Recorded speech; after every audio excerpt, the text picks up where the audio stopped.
Hi, ಎಲ್ಲರಿಗೂ ಸಂಕ್ರಾಂತಿ ಹಬ್ಬದ ಆರ್ಥಿಕ ಶುಭಾಶಯಗಳು. ಎಲ್ಲರೂ ಹೇಗಿದ್ದೀರಾ? ಎಲ್ಲರೂ ಹಬ್ಬದಲ್ಲಿ ಚೆನ್ನಾಗಿರಿ.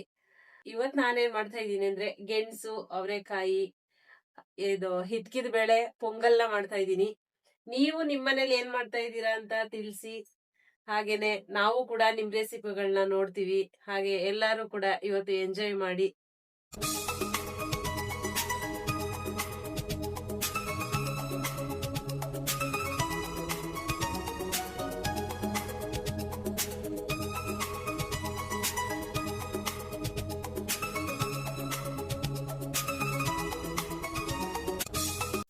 ಬೆಳಿಗ್ಗೆ ಎದ್ದು ಮನೆಯೆಲ್ಲ ಕ್ಲೀನ್ ಮಾಡಿದ್ದಾಯಿತು. ಮನೆಯೆಲ್ಲ ಕ್ಲೀನ್ ಮಾಡಿ ಎಳ್ಬೀರಿಗೆ ರೆಡಿ ಮಾಡ್ಕೊಳ್ಳೋಣ ಅಂತ ಕೊಬ್ಬರಿಕಾಯಿನ ತೊಗೊಂಡು ಈ ರೀತಿ ಮೇಲ್ಗಡೆ ಇರೋ ಬ್ರೌನ್ ಕಲರ್ದೆಲ್ಲ ತುರಿದಿಟ್ಕೊಳ್ಳೋಣ ಅಂತ ತುರಿತಾ ಇದ್ದೀನಿ.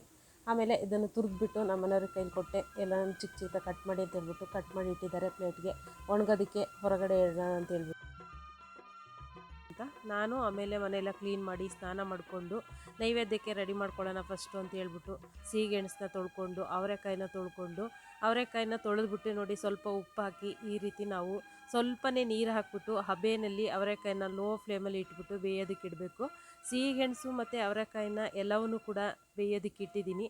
ಅದು ಬೇಯ್ತಾ ಇರುತ್ತೆ. ನಾನಿವಾಗ ಪೊಂಗಲ್ನ ರೆಡಿ ಮಾಡೋದಕ್ಕೋಸ್ಕರ ಅವರೆಬೇಳೆ ಪೊಂಗಲ್ನ, ಇವಾಗ ಸುಗ್ಗಿ ಕಾಲ ಆಗಿರೋದ್ರಿಂದ ಅವರೆಕಾಳು ಪೊಂಗಲ್ಲು, ಅವರೆಕಾಳು ಸಾಂಬಾರು ಎಲ್ಲವೂ ಕೂಡ ಹಬ್ಬದ ದಿನ ಮಾಡಿಕೊಂಡ್ರೆ ಒಳ್ಳೆ ಚೆನ್ನಾಗಿರುತ್ತೆ ಅಂತ ಹೇಳ್ಬಿಟ್ಟು ಇವತ್ತು ಅವರೆಕಾಳು ಪೊಂಗಲ್ನ ಮಾಡ್ತಾಯಿದ್ದೀನಿ ನೈವೇದ್ಯಕ್ಕೋಸ್ಕರ. ಬೆಲ್ಲನ ಕೆಚ್ಚಿಬಿಟ್ಟು ಬೆಲ್ಲನ ಫಸ್ಟು ನಾವು ಕುದಿಯೋದಕ್ಕೆ ಇಟ್ಕೊಳ್ಳೋಣ. ನಾನು ಇಲ್ಲಿ ಅವರೆಬೇಳೆನ ತೊಳೆದಿಟ್ಕೊಡ್ತಿದ್ದೀನಿ. ನಿಮಗೆ ನೀವು ಎಷ್ಟು ಮಾಡ್ತೀರಾ ಅಷ್ಟು ಕ್ವಾಂಟಿಟಿಲಿ ನೀವು ತೊಗೋಬೋದು. ನಾನು ಇಲ್ಲಿ ಒಂದು ಬಟ್ಲಷ್ಟು ಅವರೆಬೇಳೆನ ತೊಗೊಂಡಿದ್ದೀನಿ. ಎಷ್ಟು ಚೆನ್ನಾಗಿ ಕಾಣಿಸ್ತಿದೆ, ಫ್ರೆಶ್ ಇದೆ ಅವರೆಬೇಳೆ, ಅವರೆಕಾಳು ಸಖತ್ತಾಗಿದೆ. ಇವಾಗ ಬೆಲ್ಲನ ನೋಡಿ ತಿರುಗಿಸಿ ಬೆಲ್ಲ ಎಲ್ಲ ಕರಗಿದ ಮೇಲೆ ಅದನ್ನ ನೀರನ್ನ ಸೋದಿಸ್ಕೊಳ್ಳೋಕೆ ತೊಗೊಳ್ಳೋಣ. ಅವರೆಬೇಳೆ ಹಿಕ್ಕಿದ ಬೇಳೆ ತೊಗೊಂಡಿದ್ದೀನಿ. ಇದ್ರಷ್ಟೇ ಅಕ್ಕಿನೂ ಕೂಡ ತೊಗೊಳ್ಳೋಣ. ಬೆಲ್ಲನೂ ಅಷ್ಟೇ ತೊಗೊಂಡಿದ್ದೀನಿ. ಒಂದು ಅರ್ಧ ಕೆಜಿ ಬೆಲ್ಲ ಆದರೆ ಸಾಕಾಗುತ್ತೆ ಸಿಹಿ. ಅವರೆಕಾಯಿ ಸ್ವಲ್ಪ ನೀರು ಬಿಟ್ಟಿದ್ದಲ್ಲ, ಜಾಸ್ತಿ ನೀರು ಬಿಡಬಾರ್ದು. ನೋಡಿ, ಈ ತರ ಮೇಲೆ ಕೆಳಗೆ ಮಾಡಿದ್ರೆ ಅದು ಹಬೆಕಲ್ಲೇ ಬೇಕು ಅಂತೆ. ಜಾಸ್ತಿ ನೀರು ಬಿಟ್ಟು ಬೇಯಿಸಕ್ಕೆ ಹೋಗೋದು ಬೇಡ. ಮತ್ತೆ ನೋಡಿ, ಫುಲ್ ಇತ್ತು, ಕಮ್ಮಿ ಆಗಿದೆ. ಹಂಗೇನೆ ಒಂದು 20 ನಿಮಿಷ ಬೇಯಿಸಿದ್ರೆ ಚೆನ್ನಾಗಿ ಹಬೆನಲ್ಲೇ ಬೆಂದೋಗುತ್ತೆ. ನೀರ್ನ ಸ್ವಲ್ಪ ಹಾಕ್ಬೇಕು. ಗೆಣಸು ಕೂಡ ಸ್ವಲ್ಪ ಬೆಂದ್ರೆ ಆಯ್ತು.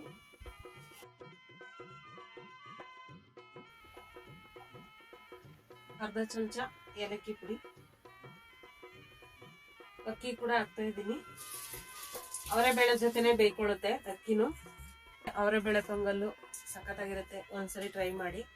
ಹಬ್ಬಗಳಲ್ಲಾಗಿರ್ಬೋದು, ಬಿಡಿದ ದಿನ ಆಗಿರ್ಬೋದು, ತಿನ್ಬೇಕು ಅನಿಸ್ದಾಗ ಯಾವಾಗಾದ್ರೂ ಮಾಡ್ಬೋದು. ನೈವೇದ್ಯಕ್ಕೂ ಕೂಡ ಮಾಡ್ಕೋಬಹುದು, ಚೆನ್ನಾಗಿರುತ್ತೆ. ಒಂದ್ಸರಿ ಮನೇಲಿ ಟ್ರೈ ಮಾಡಿ. ಕುದಿಸ್ತಾ ಇದ್ದೀನಿ, ಕುದಿಯೋದಕ್ಕೆ ಬೇಡ. ಇವಾಗ ಚೆನ್ನಾಗಿ ಬೇಯಬೇಕು ಪೊಂಗಲ್ಲು. ಪೂಜೆಗೆ ಎಲ್ಲ ರೆಡಿ ಮಾಡೋಣ. ಎಲ್ಲ ರೆಡಿ ಮಾಡಿ ಇಟ್ಟಿದ್ದೀನಿ ಆಲ್ರೆಡಿ. ಇವಾಗ ಪೂಜೆಗೆ ಎಣ್ಣೆ ಎಲ್ಲ ಹಾಕಿ ರೆಡಿ ಮಾಡಬೇಕು. ಚೆನ್ನಾಗಿ ಮಾಡಿದ್ದೀನ. ಹೂವಿನ ಅಲಂಕಾರ ಎಲ್ಲ ನೋಡಿ ಸಿಂಪಲ್ ಆಗಿದೆ.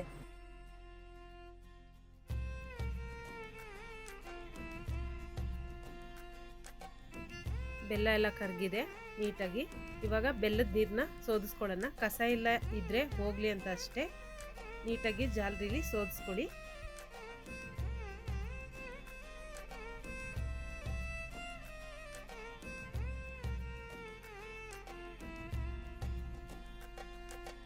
ಬೆಲ್ಲದ ನೀರನ್ನ ಕುದಿ ಹಾಕ್ತಾ ಇದ್ದೀನಿ ಪಾತ್ರೆಗೆ. ಮತ್ತೆ ಕಲ್ಲೆಲ್ಲ ಇದ್ರೆ, ಕಸ ಎಲ್ಲ ಇದ್ರೆ ಹೋಗ್ಲಿ ಅಂತ ಸೋದ್ಸ್ಕೊಂಡು ತಗೊಂಡಿದ್ದೀನಿ.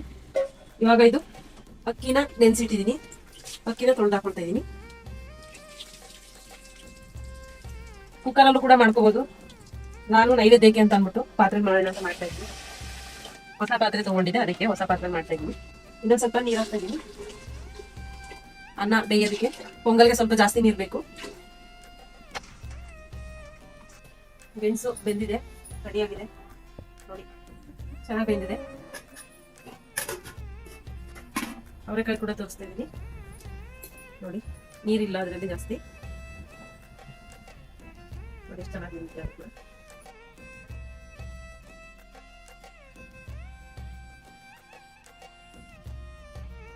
ಇಡ್ಲಿ ಮಾಡೋದಕ್ಕೆ ನಾನು ಎಳ್ಳೆ ತಗೊಂಡಿದ್ದೀನಿ. ಮನೇಲಿ ಇರೋದು ಬ್ಲಾಕ್ ಎಳ್ಳೆ ತಗೊಂಡಿದ್ದೀನಿ.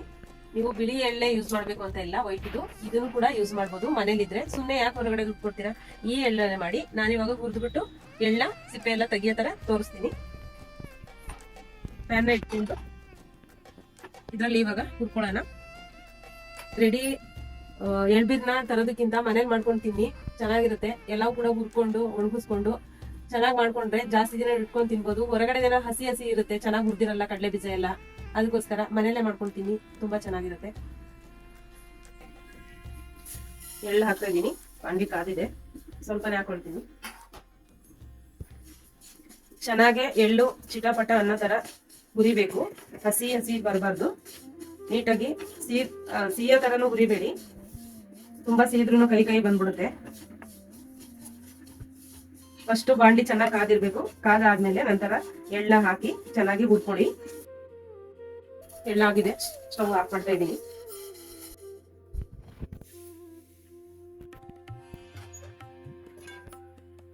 ಕಡಲೆ ಬೀಜ ಕೂಡ ಹುರ್ಕೊಳ್ತಾ ಇದ್ದೀನಿ.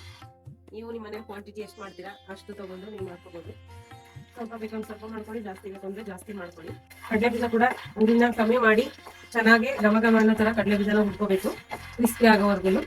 ಮೆತ್ತಗಿದ್ರೆ ಅದು ಕೂಡ ಎಳ್ಬಿರಲ್ಲಿ ಹಾಳಾಗ್ಬಿಡುತ್ತೆ, ಸಾಫ್ಟ್ ಆಗುತ್ತೆ, ತಿನ್ನಕ್ಕೆ ಚೆನ್ನಾಗಿರಲ್ಲ. ಕಡಲೆ ಬೀಜ ರೆಡಿ ಆಗಿದೆ, ಅಲ್ಲಿ ಸಿಪ್ಪೆ ಎಲ್ಲ ಹೆಂಗ್ ಬಿಟ್ಕೊಂಡಿದೆ. ಉರಿನ ಕಮ್ಮಿ ಮಾಡಿ ನೀಟಾಗಿ ಹುರಿಬೇಕು.